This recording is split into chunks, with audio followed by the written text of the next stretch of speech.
അത് ഞങ്ങൾ ഇനിയും ആവർത്തിച്ചുകൊണ്ടിരിക്കും. സാർ, ഈ സർക്കാരിന്റെ നിഷേധാത്മകമായ സമീപനം, ധനകാര്യമന്ത്രി വെറുതെ അല്ല, അങ്ങനെ പൊട്ടിത്തെറിക്കുന്ന ആളൊന്നുമല്ല. ഒന്നും മറുപടി പറയാൻ അദ്ദേഹത്തിന്റെ കയ്യിലില്ല.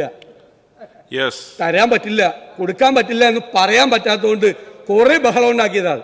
അതുകൊണ്ട് സാർ, ഈ സർക്കാരിന്റെ നിഷേധാത്മകമായ സമീപനം, സാധാരണക്കാരോടുള്ള അവഗണന, ഇവരുടെ മുൻഗണനകളില്ലായ്മ, ഇവരിപ്പോഴും അത് തുടരുകയാണ്. സാർ, അതിൽ ശക്തിയായി പ്രതിഷേധിച്ചുകൊണ്ട് ഞാനും എൻ്റെ പാർട്ടിയും വോക്കൗട്ട് ചെയ്യും. ഇവിടെ അടിയന്തര പ്രമേയത്തിലും അതുപോലെ തന്നെ പ്രതിപക്ഷ നേതാവിൻ്റെ പ്രസംഗത്തിലും ഞങ്ങൾ ഉദ്ദേശിച്ച ഒരു പോയിന്റ് ഇവിടെ വെൽ എസ്റ്റാബ്ലിഷ്ഡാണ്. നന്നായി ജനങ്ങൾക്ക് ബോധ്യപ്പെടുന്ന തരത്തിൽ വന്നു കഴിഞ്ഞിട്ടുണ്ട്. സർ, ഇവിടെ ധനകാര്യമന്ത്രിൻ്റെ മറുപടിയിൽ നിന്നും അതുപോലെ തന്നെ അപ്പുറത്തുള്ള എല്ലാ ബഹുമാനപ്പെട്ട മെമ്പർമാരുടെയും ഇപ്പോൾ കാണുന്ന മുഖഭാവത്തിൽ നിന്നുമൊക്കെ വളരെ വ്യക്തമാണ്. കാര്യങ്ങൾ അത്ര പന്തിയല്ല. ഇനി എന്ത് ചെയ്യും എന്ന ഒരു ചോദ്യം. സർ, അവിടെയാണ് ഇവിടെ പ്രതിപക്ഷ നേതാവ് പറഞ്ഞതുപോലെ നിങ്ങളുടെ പ്രയോറിറ്റി, സാമ്പത്തിക ബുദ്ധിമുട്ടുണ്ട്, പൈസ ഇല്ല, പണമില്ല, അത് എല്ലാ രംഗത്തും എല്ലാവരും ഇന്ന് സംസാര വിഷയമാണ്.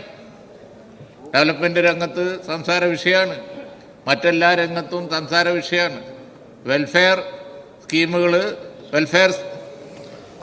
സാർ, ഈ സാമ്പത്തിക കാര്യങ്ങളെ സംബന്ധിച്ച് നേരത്തെ ചർച്ച ചെയ്യുമ്പോൾ പ്രതിപക്ഷ നേതാവോടെ ഞാൻ പറയാൻ ശ്രമിച്ചു, കേന്ദ്ര ഗവൺമെൻറ് നമുക്ക് തരേണ്ടതിൻ്റെ പകുതി പണം വെട്ടിക്കുറച്ചിട്ടുണ്ടോ എന്നുള്ളത് നമ്മളെല്ലാം അംഗീകരിച്ചു. അങ്ങും പറഞ്ഞു.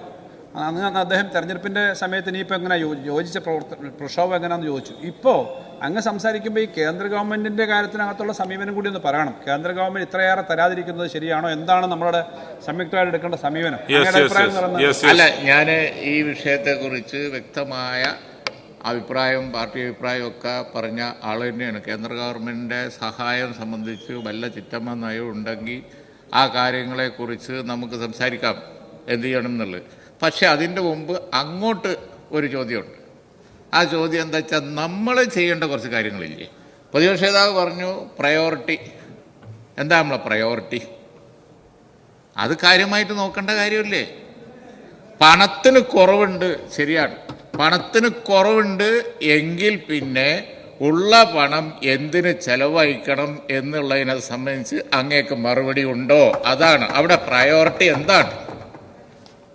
ഞാൻ ഉമ്മൻചാണ്ടി ഗവൺമെൻറ് കാലത്തും ആൻ്റണി ഗവൺമെൻറ് കാലത്തും ഒക്കെ വൈറ്റ് പേപ്പർ ഉണ്ടായിട്ടുണ്ട്. അതേപോലെ തന്നെ ഇതേപോലെ തന്നെ സാമ്പത്തിക പ്രതിസന്ധി, തീരെ പണമില്ലാത്ത സിറ്റുവേഷനൊക്കെ വന്നിട്ടുണ്ട്. ബോത്ത് എൻഡ് മീറ്റ് ചെയ്യാത്ത ഒരുപാട് ഘട്ടങ്ങൾ വന്നിട്ടുണ്ട്.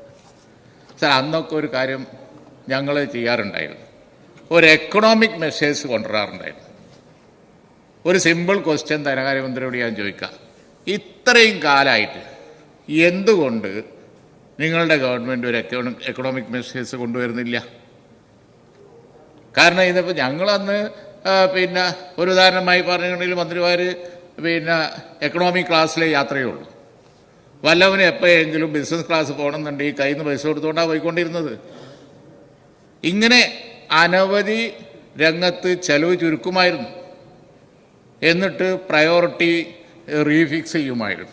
പ്രയോറിറ്റി റീഫിക്സ് ചെയ്ത് കഴിഞ്ഞിട്ടുണ്ടെങ്കിൽ പണം എത്ര സേവ് ചെയ്യാം എന്നൊന്ന് കണക്കൂട്ടി അങ്ങ് നോക്കിയിട്ടുണ്ടോ? ഒരുപാട് ചെയ്യാം. അതേപോലെ തന്നെ എത്ര കാര്യങ്ങൾക്കാണ്, എത്ര പണമാണ് ആവശ്യമില്ലാതെ പോണ്. സർ, ഇന്നത്തെ വിഷയത്തിലേക്ക് വന്നാൽ ഇപ്പോൾ നിങ്ങൾക്ക് ഡെവലപ്മെൻറ്റ് മുടങ്ങുകയാണ്, റോഡ് മുടങ്ങുകയാണ്. അതുപോലെ തന്നെ ഫണ്ടില്ലാത്തതുകൊണ്ട് കുടിവെള്ള പൈപ്പ് നന്നാക്കാൻ വയ്യ, അതിൻ്റെ വിഷയങ്ങൾ വേറെയുണ്ട്. ജനജീവിതത്തെ പല നിലക്കും ബാധിക്കുകയാണ്. ഡയറക്റ്റ് ഈ പാവങ്ങൾക്ക് പെൻഷൻ കിട്ടാത്തതുകൊണ്ടുള്ള ബുദ്ധിമുട്ടേ ഇന്ന് ഞങ്ങൾ കൊടുത്തിട്ടുള്ളൂ. പക്ഷേ ഇവരാശ്രയിക്കുന്ന ആശുപത്രി ഇന്നിപ്പോൾ ചാനലുകളിൽ മുഴുവൻ കാണിച്ചുകൊണ്ടിരിക്കുന്നത്